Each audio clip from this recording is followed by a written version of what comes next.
보냈지 않습니까? 근데 부활절을 세기 전에부터 오랫동안 우리가 절기를 지키죠. 사순절이라 해가지고 40일이라는 기간 동안 또 고난주일 한 주간을 보내고 그 다음에 부활절을 보내요. 그 다음에 뭐 있습니까?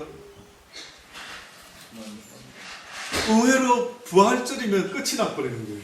그러니까 부활절은 하루만 한 주만 와우 하고 끝이 나버리는 거예요.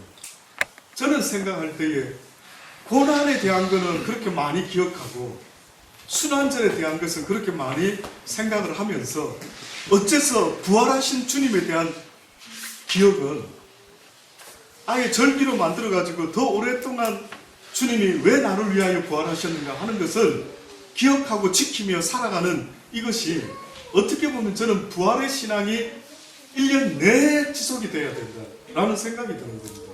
동의하실 수 있지 않습니까? 어떤 면에서는 부활 전의 이야기도 중요하지만 부활하신 주님이 우리에게 명령하신 삶이 뭔지를 알고 그 삶을 살아드려야 되는, 살아내야만 되는 게 있단 말이죠. 그래서 오늘 본문에 보면 로마서 6장 11절로부터 11절에 뭐라고 말합니까? 그런즉 우리가 무슨 말하리요? 은혜를 더하려고 죄에 거하겠느냐? 아니다. 예수님이 십자가에 못 박혀 돌아가신 것은 어떤 이유가 있느냐면 죄에 대하여 우리는 죽은 우리가 어찌 그 가운데 더 살겠느냐? 무릇 그리스도 예수와 합하여 세례를 받은 우리는 그의 죽으심과 합하여 세례를 받은 줄을 알지 못하느냐? 이렇게 말합니다. 성경에서 세례라고 하는 것은 뭐 어떠한 문학적인 어떠한 언어적인 어떠한 이유가 다 있다 할지라도 한마디로 말씀드릴 수 있는 것은 뭐냐면요, 세례라고 하는 것은 죄에 대하여 죽고 이제는 그리스도 안에서 새로운 삶을 살아나가는 삶의 모습을 의미하는 것이 세례라는 것입니다. 그러니까 세례는 그냥 형식적인 어떤 절차가 세례가 아니고, 지금 로마서에서 바울이 뭐라고까지 표현을 했냐면 예수와 함께 합하여 세례받은 우리라. 우리가 언제 세례받았지? 예수와 합하여 그의 죽으심과 합하여 세례를 받음으로 그와 함께 장사되었나니 이는 아버지의 영광으로 말미암아 그리스도를 죽은 자 가운데서 살리신과 같이 우리 또한 새 생명 가운데 행하게 하려 합니다. 결국은 저와 여러분이요, 예수와 함께 죽어야 된대요.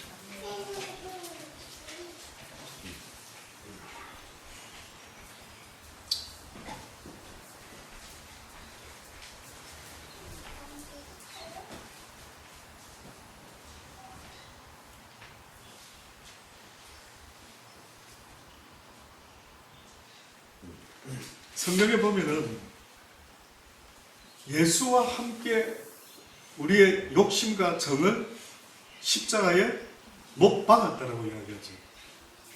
예수님이 우리를 대신하여 십자가에 달려 죽어 주셨다라고 할 때에 예수님만 죽은 게 아니라는 겁니다.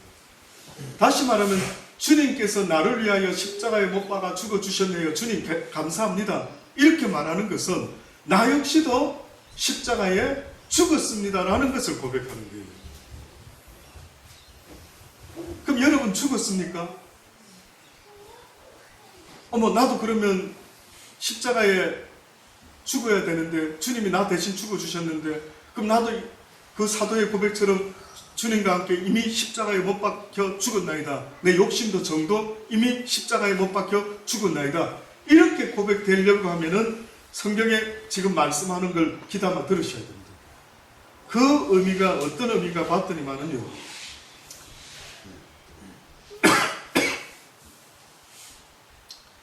5절에 보니 만일 우리가 그의 죽으심을 본받아 연합한 자가 되었으면 또한 그의 부활을 본받아 연합한 자가 되리라.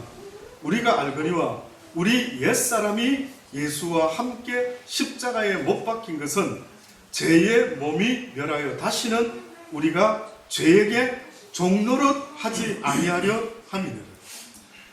예수님과 함께 십자가에 못 박혀 죽었습니다 라고 이렇게 말하려면은 우리가 이제는 뭐의 종노릇 하면 안 된다고요?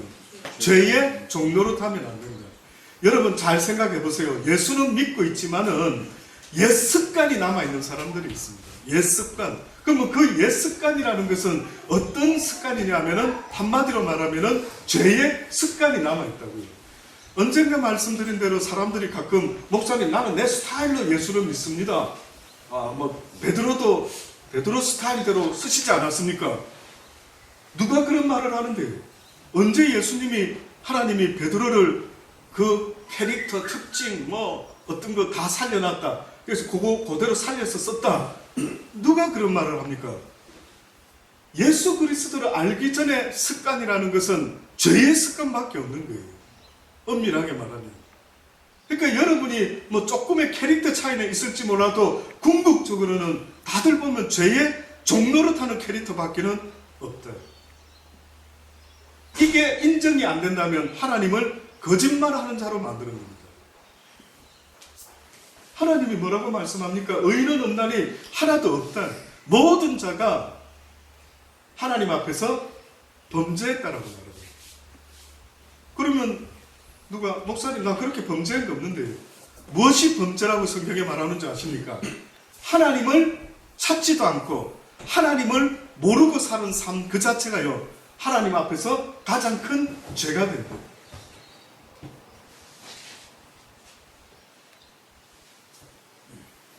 그래서 우리가 알거니와 우리 옛사람이 예수와 함께 십자가에 못 박힌 것은 죄의 몸이 멸하여 다시는 우리가 죄에게 종노릇하지 아니하리라. 자, 그러면 이제 다시 한번 쉽게 말씀드려 볼게요. 제가요 개인적으로 하나님 앞에서 오랫동안 물론 신학적으로 공부도 해보고 해봤는데 어느 날 저 가슴 속에 어떤 생각이 드냐면 우리 아이들과 누구와 대화를 해도 예수님이 왜 설교하실 때 비유가 아니면 설교를 안 했다라고 하셨을까? 아십니까? 왜 그랬을까? 이해하기 쉽게 하려고. 예, 비유라고 하는 의미는요 어떤 면에서 여러분 우리 신학도들도 있고 하는데 저는 생각하는 저 개인의 생각은 그렇습니다. 저희 친구 옛날에 친구 중에 군목이 된 아주 최고로 빨리 목사 된 친구가 있었어요. 그 친구 교회에 제가 한국에서 떠나오기 마지막에요. 그 교회에서 전도사로 섬겼던 적이 있습니다. 그런 목사였고 저는 전도사로 갔죠. 그래서 친구하고 아주 같은 교회를 한번 처음으로 섬겨봤습니다. 근데 이상하게 그 친구가 오후 예배나 이렇게 인도를 하면 성도들이 90% 이상 자는 겁니다. 근데 제가 또 놀라운 거는 설교하다가 이렇게 자는 사람이 많이 생기면 설교자 마음이 어떨까요?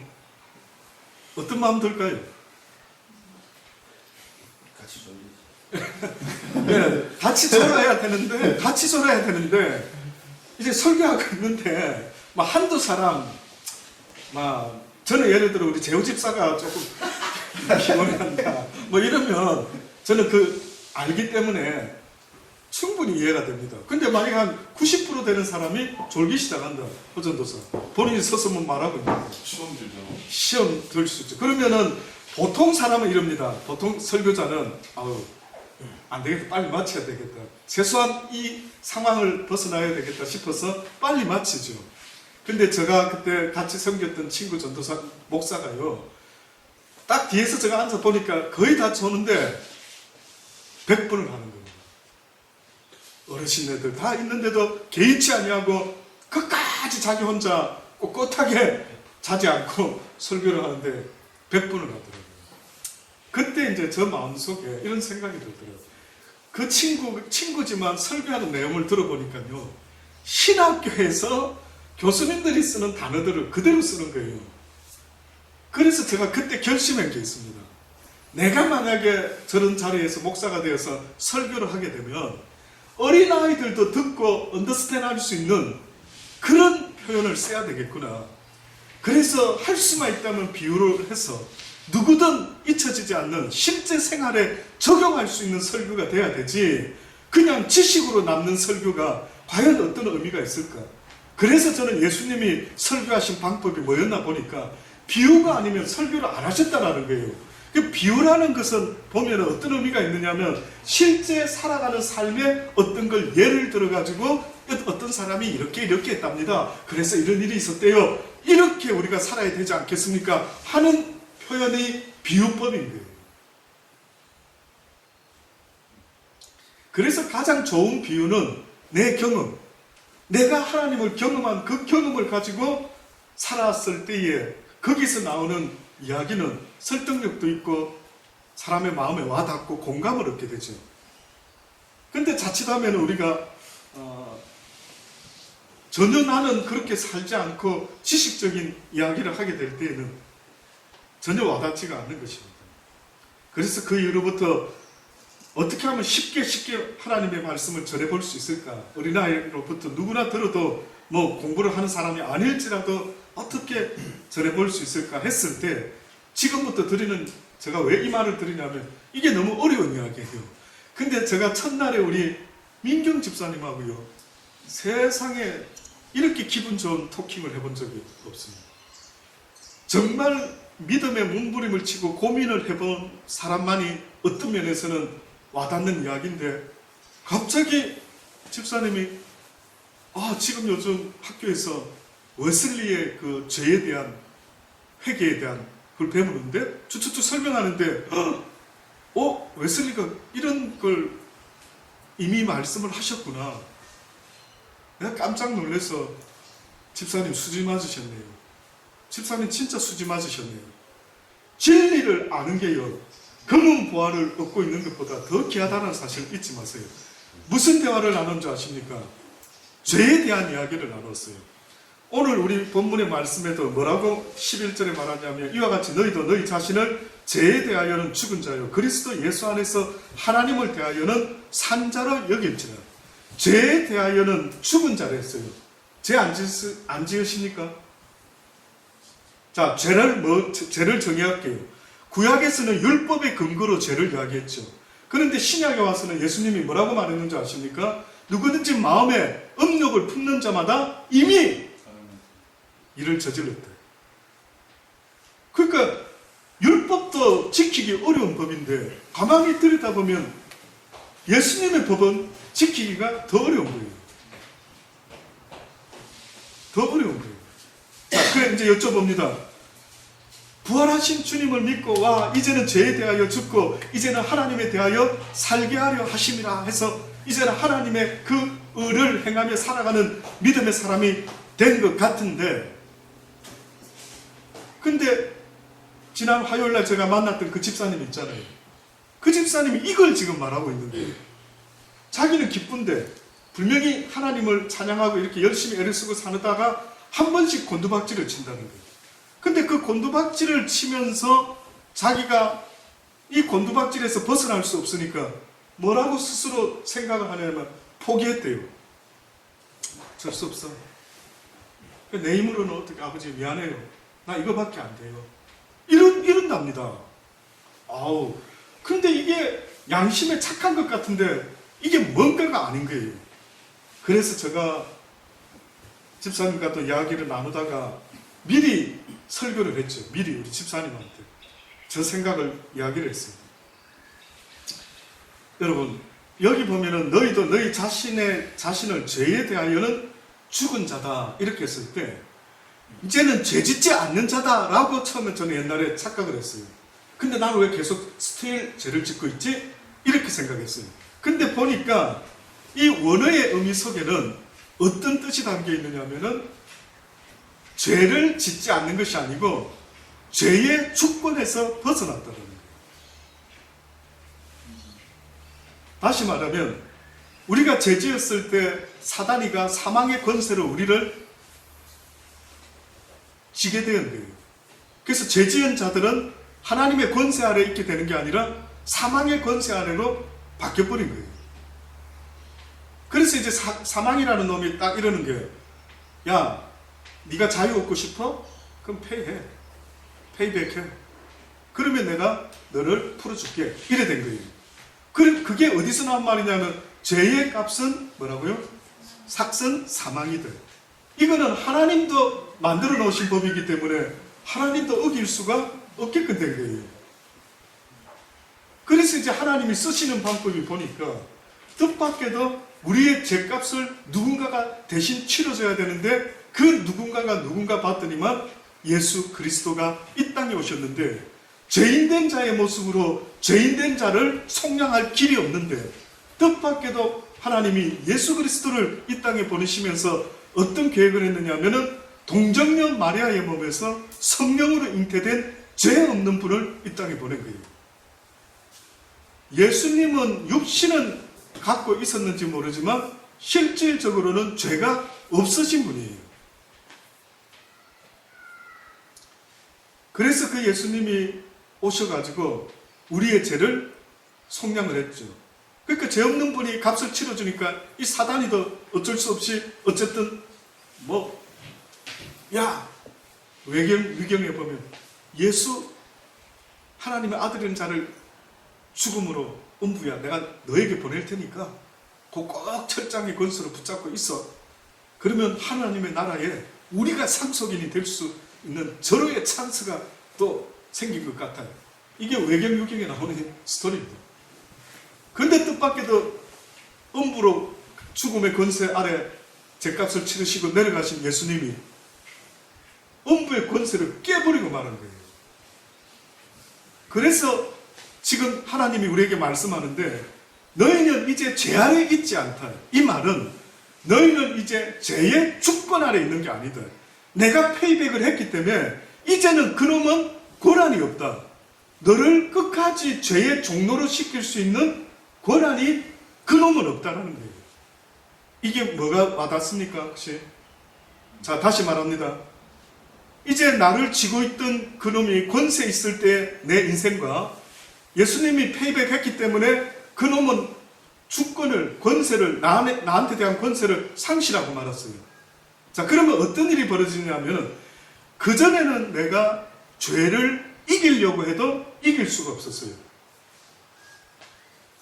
그놈이 주권자이기 때문에 나는 그놈을 거역하고 이길 길이 없었던 거예요.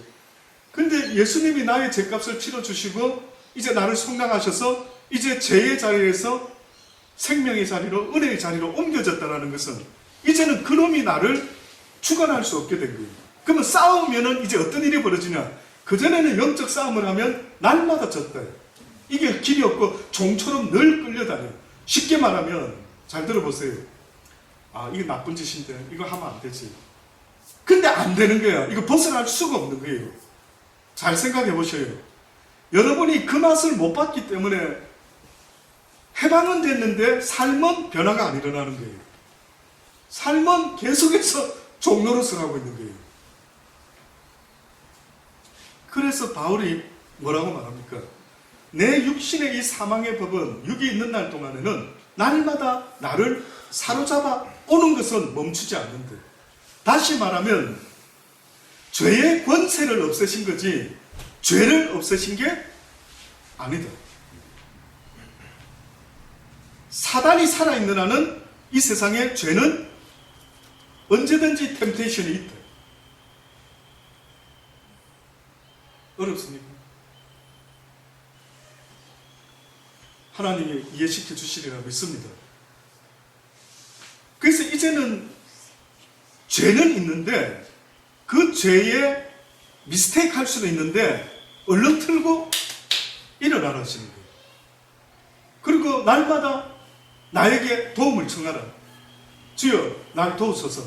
그래서 바울이 날마다 사망의 권세가 나를 사로잡아 오는 것을 내가 보는도다. 오라 나는 공고한 자라. 이 사망의 법에서 누가 나를 해방시켜 줄 수 있을까? 오직 예수 그리스도 안에서 내가 날마다 승리한다라고 그렇게 말할 거예요. 그러니 여러분의 힘으로 이길 수 있는 게 아니에요. 그러니 어떤 일을 만날 때마다 여러분이 꼭 잊지 말아야 되는 것은 주여 나를 도우소서. 그리하면 내가 이길 수 있겠나이다. 넉넉히 이길 수 있겠다. 그러니까 왜 부르지 않느냐는 거예요. 아버지는 왜 도움을 청하지 않느냐. 네가 종의 습관이 되어가지고 나는 이제까지 예수 믿기 전에도 이렇게 살아왔고 예수 믿고 나서도 이렇게 살고 있는 거 내가 특별히 달라질까? 이러고 자기가 그 권세를 벗어나서 죄값을 치러줬는데 계속 종노릇하며 살고 앉아있는 거예요. 누가 시키지도 이제 않는데도. 자, 이제 결론적으로요. 여러분, 바울이 저는 계속 고민해봤어요. 바울이 이 사망의 법이 날마다 나를 사로잡아 오는 것을 본다 할 때 뭘까? 한마디로 말하면 뭘까? 그놈이 나 사로잡아 오네? 이놈이 또 나를 이렇게 유혹해? 그게 뭘까? 한마디로 저는 말씀드려 볼게요. 사단이 나를 유혹하는 것은 너를 위하여 살아라. 아주 제가 여러분하고 죽을 때까지 아마 할 이야기가 있다면 아마 이 이야기일 거예요. 죄는 뭐냐면은 변질된 하나님의 변질된 사랑의 모습. 원래 우리는 하나님의 형상, 그분의 사랑의 모습으로 살아야 되는데 죄 짓고 나서 변질이 된 우리의 모습은 어떤 모습이 되고 말았냐면 하나님을 사랑해야 되는 그 모습이 바뀌어가지고 대상이 누구를 사랑하냐면 나를 사랑하게 되는 거예요. 여러분 아마 평생 동안 이 세상 살 때에 이거와 싸움에서 승리를 제대로 한번 하는 사람이 몇이나 될까요? 본능적으로 어느 날 사단의 종로를 했던 그 본능, 죄의 본능, 그게 너를 위해서 살아가요. 너를 위해서. 너를 위해서 복음 전하고 너를 위해서.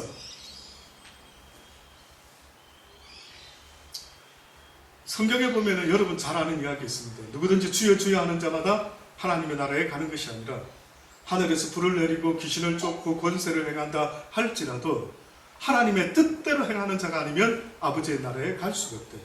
근데 하나님의 뜻대로가 보니까 뭔가 보니까 그 내용의 앞뒤에 쓰여 있어요. 그게 뭐냐면 하나님의 말씀에 순종하는 삶을 말씀하는 거예요. 복음 전하는 삶을 우리는 순종하는 삶이라고 하는데 이 삶은 직분자의 삶인데 그 순간에는 내가 아니에요. 주님이 나를 통해서 하시는 것밖에 없는 거예요. 잘 한번 들어보세요. 지금 이렇게 복음을 전하는 이 직분의 역할은 내가 하는 게 아니라고요. 그 하나님이 나를 통해서 그분의 말씀을 하셔야 되는 거예요. 그러면 나는 뭘 할 수 있느냐? 내가 할 수 있는 실제의 나 영혼은 하나님의 말씀대로 살려고 순종하려고 애쓰며 사는 것. 이것이 내 잡인 거예요. 그래서 하나님이 물으시는 거예요. 너는 그렇게 가르치면서 너는 그렇게 행치 아니하느냐? 이렇게 물으시는 거예요. 그러니 저와 여러분이 이 세상 살아가는 날 동안에 선교사 일을 하고 복음 전하는 일을 하고 가르치는 일을 하는 이 사람들이 하나님으로부터 떨어지는 가장 슬픈 이유가 뭐냐면은 그들은 기적을 행하고 능력의 종이라는 생각 속에 하나님의 뜻을 행하고 있다라고 믿어 의심치 않고 있는 거예요. 하나님의 뜻이 뭡니까? 하나님의 일이 뭡니까? 예수 그리스도를 믿는 것이 곧 하나님의 일이라고까지 분명히 말했는데 예수를 믿는 게 뭡니까? 예수의 말씀에 순종하는 것을 예수 믿는 증거가 되는 거죠. 야고보서 누가 이야기했죠 어제? 믿음은 뭐 하는 거라고요? 행함이 있어야 된다. 행치 않은 믿음은 뭐라고요? 죽은 믿음이다. 간단하게 그렇습니다. 그러면은 결국은 내가 믿음이 있다라고 말하는 것은 주의 계명을 지키는 것이요. 주의 계명을 수월하게 지킬 수 있는 자는 주를 사랑하는 자다. 사랑은 안 되는데 지키려고 하니까 힘든 거예요. 그래서 모든 결론이 사랑으로 날 수밖에 없고 믿음도 사랑과 한 과다라고 말할 수밖에 없는 게 여러분이 주의 계명을 지켜보려고 딱 하니까 목사님 좀 힘든데요. 누가 이대로 삽니까? 그 힘 안 든 이유가 뭐냐?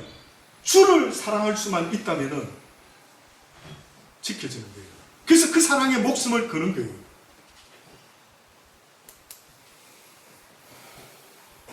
근데 이제 또 여쭤볼게요. 누구는 주를 사랑해 엄청. 누구는 주를 잘 사랑이 마음대로 안 돼. 어떤 차이일까요? 자, 여기 예수님 서 있습니다, 지금. 네. 그럼 만약에 제가 예를 들어 예수님처럼 서 있습니다. 눈에 보이는. 우리는 모두 예수님을 사랑해야 돼요. 근데 어떤 사람은 엄청 사랑하고 어떤 사람은 덜 사랑하고가 있겠죠. 왜 그렇죠? 왜 똑같이 100%로 사랑하지 못하고 누구는 뜨겁게 사랑하는데 누구는 왜 뜨겁게 사랑하지 못할까요? 또 어렵습니까? 예를 들어볼게요. 우리 정성교사님 사모님 연애 결혼했다고 들었는데 대충 좀 들었어요. 우리 정성교사님이 뭐 어디 선교지에 가가지고 막 뭔가가 찌릿찌릿해서 이렇게 어떻게 이제 뭐 있었던 이야기 들었어요. 다른 남자분들 많이 있었죠. 우리 사모님 미모 정도면 없었습니까? 아니 저 말은 그 저기 뭐야 교제한 남자분들이 많이 있었다는 게 아니고 주변에 설마 우리 정성교사 외에 남자는 아무도 없었더라 뭐 어쩔 수 없이 한 남자를 택했더라 이거는 아니다 이거죠. 여러 남자 있었겠죠. 그렇죠? 선택할 수 있는. 근데 제가 여쭤볼게요. 그런데 그 많은 남자 중에 왜 이 남자 택했죠? 혹시 기억납니까? 그래요. 우리 서준이는 안 그랬으면 태어날 수 없어서 너무 지금 짜릿한 지금 그 이유가 뭘까 지금 듣고 싶어하는 것 같습니다. 혹시 기억납니까? 왜 다 똑같습니다. 한번 생각해 보세요. 많은 남자 중에 왜 집사님은 우리 재호 집사를 택했는데요, 그렇죠? 자, 그러면 한번 생각 잠깐 해보세요. 뭐 있습니까 이유가? 결혼을 하는데 네. 기도했던 재능에 답을 주셨어요. 그래서 제가 기도했던 게 변경할 수 있는 남편을 달라고 예. 했었는데 그때 정말 100% 하나님이 그 마음을 주셨어요. 뭘 그냥 어렵게 그 이제 제가 쫓아다녀서 예, 살아보니까 물론 기도 응답이 뭐 맞구나 할 수 있고 또 살다 보면 기도 응답이 조금은 2% 부족한 것 같다 뭐 이럴 수도 있겠지요. 그러면 여러분 왜 나는 이런 남자면 좋겠다 했을 때 나타나서 사랑을 하게 되었다. 잘 들어보십시오. 그러면 예수님이라는 이 멋진 분이 내 사랑의 대상이 되려고 하면 만약에 독신의 생각을 갖고 있었다면 이건 말도 안 되는 거죠. 근데 언젠가 결혼을 해야 되겠다라는 필요가 있었고, 그렇죠? 그 기왕 결혼할 것 같으면 이런 남자면 좋겠다라는 생각을 했던 거 아닙니까? 그래서 안타까운 거는요. 누가 예수님을 더 사랑하고 누가 예수님을 조금 덜 사랑하는 게 원인이 뭘까? 원인이. 왜 저 사람은 예수님한테 올인을 할까? 그걸 생각해 보면 여러분 어떤 생각이 듭니까? 예수님이라는 분을 사랑할 수 있는 사람은 누군가 봤더니만은요 죄인인 거예요. 남자와 여자의 말을 하니까 지금 쉽게 이해가 이렇게 됐지만 예수님과의 우리의 사랑이 이루어지려고 하면 나는 죄인이요 그분은 메시아다. 나는 가난한 집 출신이요 그분은 부잣집 분이다.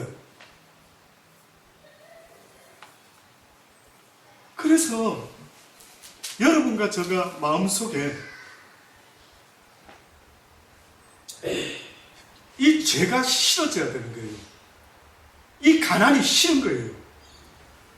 나는 왜 가난한 집안에 태어나가지고 이렇게 지질이 가난하고 기껏 새우깡 과자밖에는 못 먹고 좀 맛있는 거 비싼 거 먹고 싶어도 그저 명절 때 그저 짜장면이나 한 그릇 먹고 앉아있고 저 부자들 얼마나 좋을까. 부자를 벗어나고 싶다. 가난을 벗고 싶다. 그래서 돈 많은 남자라 한다면 나는 이 한 목숨 던지리라. 이렇게 되는 이유가 뼈저리게 가난이 싫은 사람들이 그런 생각을 하게 되는 거 맞죠? 그러면 보세요. 어느 날 조금 살아보니까 무엇이 싫어지기 시작해야 돼요. 사람이 싫다라고 말하지 마세요. 어떤 사람들은 사람들 상대하는 거 싫고 인간들이 싫다. 이 세상이 싫다. 일단 소리 하지 말란 말이에요. 진짜 내가 싫어해야 될 대상은 누구냐면은 사단이다. 사단. 또다시 말하면 나의 죄다. 내가 죄가 있는 한 그 사단이 나를 종로로 시키니까 나는 꼼짝없이 징글징글한 세상을 살고 있는 거예요. 만족도 잘 안 생기고 그저 죄인들 상대하려니까 신경 쓰이고 사기당하고 그러니까 궁극적으로 이 땅에서 살면서 예수님을 사랑해야 될 필요성이 있어야 되는데 예수님이 필요하다고 나는 그분을 사랑해야 된다는 거, 그분은 우리에게 오셔서 어떤 이미지의 신랑으로 오셨냐면 내가 너희의 메시아라고 말하지 않습니까? 내가 구원자라고 말하지 않습니까? 죄인 오라 하실 때에 날 부르소서라고 우리가 고백할 수밖에 없는 그분은 죄인인 나를 사랑해 주시는 유일한 메시아라고 성경이 알려주지 않습니까? 그래서 잊지 마세요. 하나님을 누가 더 사랑하느냐면 나는 죄인 중에 괴수다고 고백할 수 있는 그 사람이 주님을 점점점 더 사랑하는 거예요. 그래서 제가 살아보니까 20대 때는 그 생각 별로 못했고 30대 때도 내가 뭐 얼마나 나쁜데 나 뭐 그렇게 나쁜 사람 아니지 이래 살아왔어요. 그런데 어느 순간에 제가 점점점 주의 말씀을 비추어 나를 보니까 모를 때는 요만한 죄인이었는데 하나님은 이만큼 아니까 죄인 중에 괴수인 거예요. 내가 예수님을 더 잘 안다면서 더 교만한 인간이 있다면 저는 그 사람 중에 예수를 잘 모르고 있다. 예수를 진정 내가 좀 압니다. 내 예수님에 대해서 좀 알죠. 이런 사람은 겸손할 수밖에 없어요. 자기를 드러낼 수가 없는 거예요. 그래서 이 설교하는 이 시간도 이용호가 하는 게 아닌 거예요. 만약에 여러분이 은혜를 받았으면 목사님 대단하십니다. 그건 롱 앤서예요. 저는 누구의 마음을 움직일 수 있는 그런 힘이 있는 사람이 아니라는 거예요. 나의 아내의 마음도 내 마음대로 못 움직여요. 그런데 어떻게 여러분을 내가 감동을 주고 마음을 움직일 수 있는 그런 능력이 어디에 있겠느냐. 그래서 사람의 마음을 움직이려고 할 때 설교자나 우리 사모님들이 사람들을 섬길 때 사랑으로 사람을 움직일 수 있지 무슨 나의 지식과 힘과 뭘로는 아무도 변화시킬 수가 없는 거예요. 그래서 결국은 예수님을 누가 사랑할 수 있는가 보면 내가 죄인 중에 괴수구나 라는 것을 느낄 때 그 사람은 하나님을 더 사랑할 수가 있는 사람이다. 근데 안타까운 것은 자기를 그렇게 죄인 중에 괴수라고 고백하는 게 입술로는 모르지만 실제는 아닌 거예요. 여러분, 성경이 말하는 겸손이라는 말이 있죠. 이 겸손이라는 것은 우리 인간의 죄들 한번 지어본 우리 인간의 겸손이라는 것은 뭐와 연결되어 있느냐면 죄인임을 더 인식하는 자에게서 나오는 그 모습이 성경이 말하는 겸손이에요. 겸손해서 위치는 높은 사람인데 이 사람은 참 겸손하다. 이걸 원하시는 게 아니에요. 하나님이 원하는 겸손한 자의 모습은 나는 겸손할 수밖에 없는 죄인이구나라는 것을 인식한 자가 고백할 때 하나님이 기뻐받는 겸손한 자의 모습이다. 근데 나는 죄인은 아니야. 그러면서 사람을 섬기고 봉사하는 이 겸손은 성경은 그걸 겸손이라 말하지 않는다. 자기의 의를 나타내는 삶의 불과. 아무쪼록 사랑하는 여러분, 갈라디아 5장 24절로부터 보면 그리스도 예수의 사람들은 육체와 함께 그 정과 욕심을 십자가에 못 박았다. 만일 우리가 성령으로 살면 또한 성령으로 행할지니 헛된 영광을 세상 것을 구하려고 서로 격동하고 서로 투기하지 말라. 지금도 교회에서 싸우고 다투고 행하는 이 모든 것들은요, 결단코 그들이 죄인임을 고백한다면요, 싸움은 일어날 수 없어요. 오히려 악한 자가 승리를 하든지, 겉으로 볼 때 예수님이 십자가에 못 박혀 죽으시고 악한 자가 승리한 것처럼 보이는 것처럼요, 하나님의 사람이 그곳에 있다면 이런 일은 일어나지 않는데 헛된 영광을 서로 구하여 서로 격동하고 서로 투기하지 말아라. 에베소서 4장 22절로부터 보면 너희는 유혹의 욕심을 따라 썩어져가는 구습을 쫓는 옛사람을 벗어버려라. 옛사람의 모습, 죄의 모습, 그건 나를 사랑하는 모습입니다. 잊지 마세요. 나를 위해서 살아가는. 그래서 여기는 유혹의 욕심을 따라가지고 어떻게 하면 나를 더 사랑할 수 있을까? 어떻게 하는 게 나를 더 사랑하는 것일까? 하나님을 따라 의와 진리와 거룩함으로 지으심을 받은 새 사람을 입으라고 계속 말씀하죠. 골로새서 3장 9절로부터 보면 너희가 서로 거짓말을 말하라. 옛사람과 그 행위를 벗어버리고 새 사람을 입으라. 이는 자기를 창조하신 자의 형상을 쫓아 지식에까지 새롭게 하심을 받는 자. 새 사람을 입었다라고 할 때 자기를 창조하신 자의 형상을 쫓아서 계속 지식에까지 새롭게 하심을 받는 자가 되어야 될 것이다 라고 말하는 이 이야기는 궁극적으로 하나님의 형상을 회복하는 것이란 하나님을 사랑하는 자의 모습으로 바뀌어지는 겁니다. 그래서 하나님이 모든 율법과 선지자의 강령이라고 말씀하면서 했던 말이 뭐냐면은 하나님을 사랑할 때 마음과 목숨과 힘과 뜻을 다하여 주 너의 하나님을 사랑하라. 사랑하지 못하는 그 모습은 결국 하나님의 형상을 잃어버린 자의 모습. 마지막에 고린도후서 4장 11절로 보면 우리 산자가 항상 예수를 위하여 죽음에 넘기움은 예수의 생명이 또한 우리 죽을 육체에 나타나게 하려 합니다. 결국은 고난도 그리스도의 고난을 받아야 되고 그리스도인의 고난을 받아야 되고 또 우리의 고난은 무엇 때문에 당하는 고난이어야 하느냐면 예수를 위하는 고난과 죽음이 되어야 된다. 그래서 바울이 뭐라고 말하느냐면 우리 산자가 항상 예수를 위하여 죽음에 넘겨오는 것은 예수를 위하여 죽음에 넘겨온다라는 것은 여러분이 이 땅에서 당하는 고통과 크리스찬의 고생 왜 고난 당하죠? 수요일 날도 잠깐 한번 말했는데 기억나시는지 모르겠어요. 왜 우리가 고난을 당하고 핍박을 당해야 되느냐? 그리스도인으로서. 그럼 그리스도는 왜 고난을 당했냐? 여쭤볼게요. 세상적으로 물론 죄를 지기 위해서 하셨는데 그러나 그 빌미가 무슨 빌미가 나타났는데 그 빌미가 뭐였는가 보니까 예수님이 왜 십자가에 달려 죽게 되었다라고 예수님이 친히 말씀한 게 있어요. 뭡니까? 내가 왜 이렇게 세상에 대접 못 받고 이러고 있는 줄 아느냐? 왜 나는 두 버릇이 없고 머리 둘 것도 없는 줄 아느냐? 내가 세상의 행세가 악하다고 말했기 때문이다. 그래서 그분이 그런 거예요. 회개하라. 이 독사의 자식들. 기독교인이 핍박받는 이유는요. 하나님의 말씀을 전하고 그 말씀에 순종하는 그 이유 때문에 받는 거예요. 예수님의 메시지는 간단합니다. 세상 가운데 살아가는 자들아 회개하라. 이 죄인들아 회개하라. 누가 그런 설교를 좋아하는데?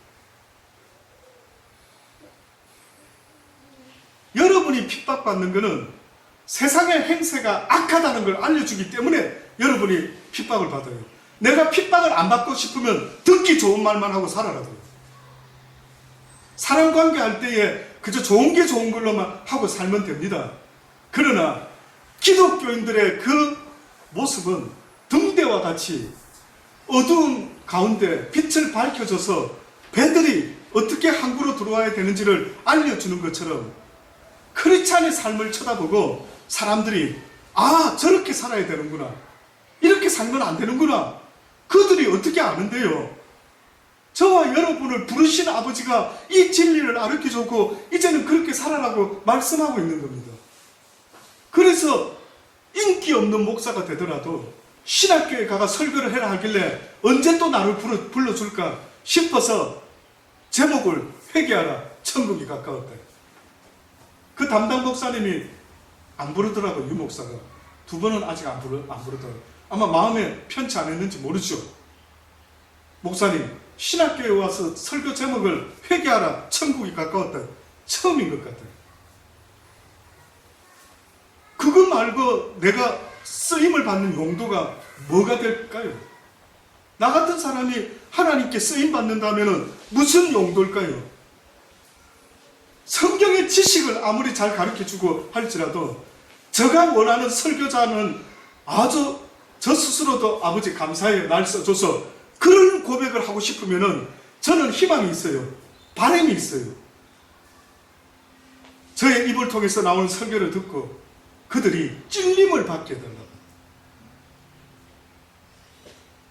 저는 날마다 찔림을 받았으면 좋겠어요. 그래서 사도들에게 나와서 그러면 우리가 어찌하면 좋을까? 그런데 어느 순간에 무슨 이 설교가 교훈이 된 거예요. 설교가 듣고 은혜 받았대요. 은혜라고 하는 말은 어떤 의미가 있는지 압니까? 뭐 영어로 grace, 은혜 받았어요. 아, 동감합니다. 이게 은혜인 줄 알고 있는데 그게 은혜가 아니에요.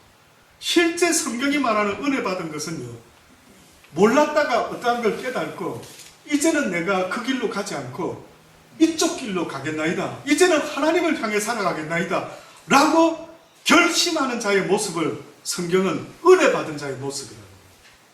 그런데 뜻밖에도 우리는 은혜 받았다는 것은요, 찔림을 받지 않고 그냥 좋은 말씀하셨네요 이러고 앉아있는 겁니다.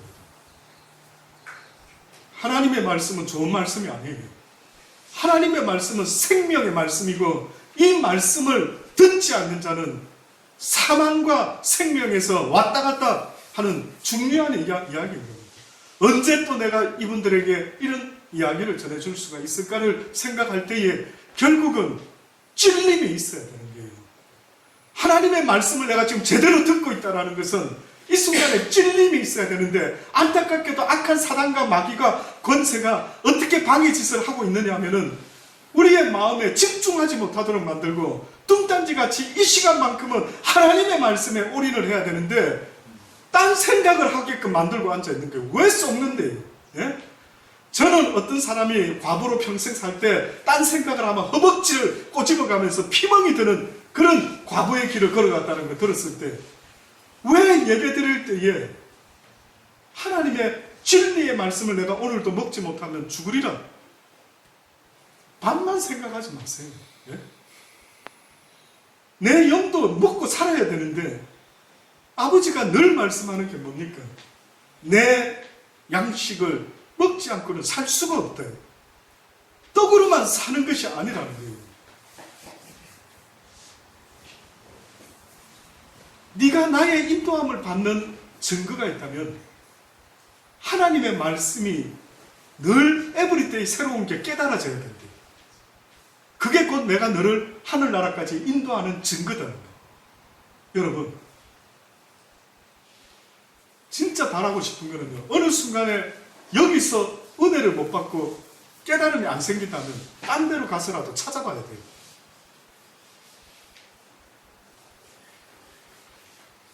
말씀을 사모하고 왜 나는 감동이 안 오지? 도대체 찾아봐야죠.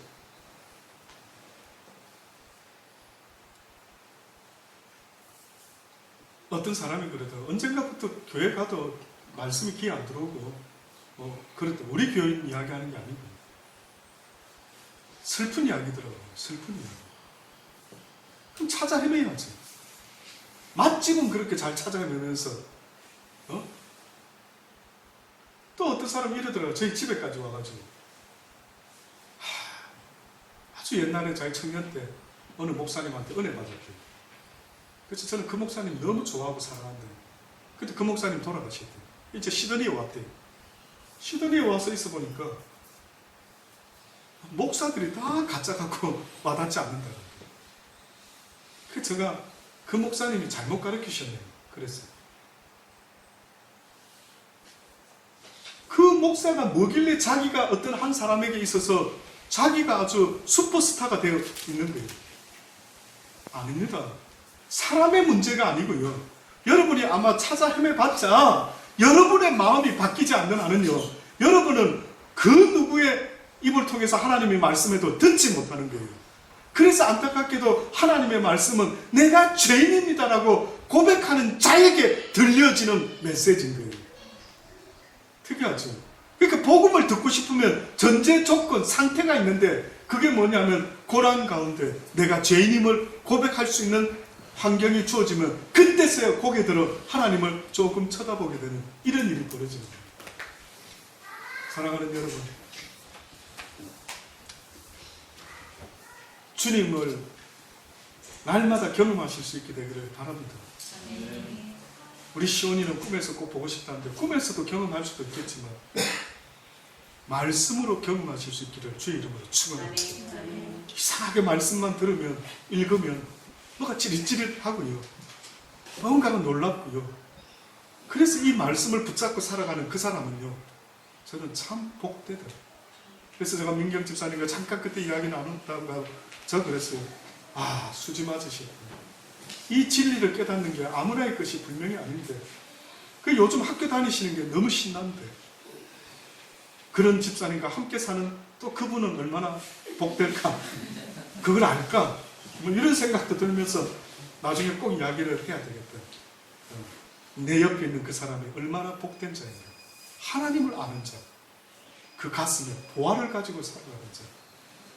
그 어떤 은사도, 그 어떤 경험도, 그 어떤 거 사실은 아무것도 아닙니다. 결국은 주의 진리의 말씀을 내 가슴에 품고 묵묵히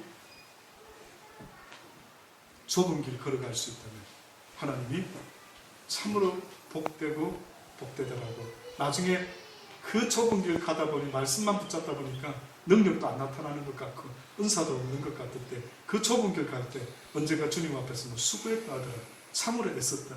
네가 나처럼 그렇게 무시당하고 멸시당한 그 값을 갚아주리라 라고 말씀할 줄 믿습니다. 기도하시겠습니다.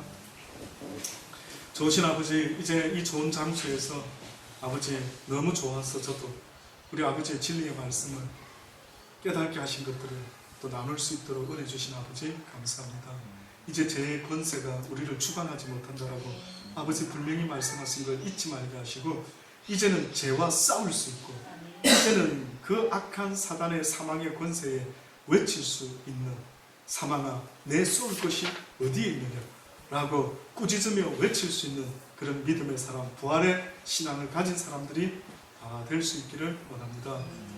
하루만 부활절을 지키는 믿음의 삶이 되지 말게 하시고 죽는 날까지, 주님 부르시는 날까지 부활의 믿음을 가지고 담대하게 싸우며 나아갈 수 있는 승리의 용사의 삶을 살게 하여 주옵소서. 예수님의 이름으로 기도드리옵나이다. 아멘.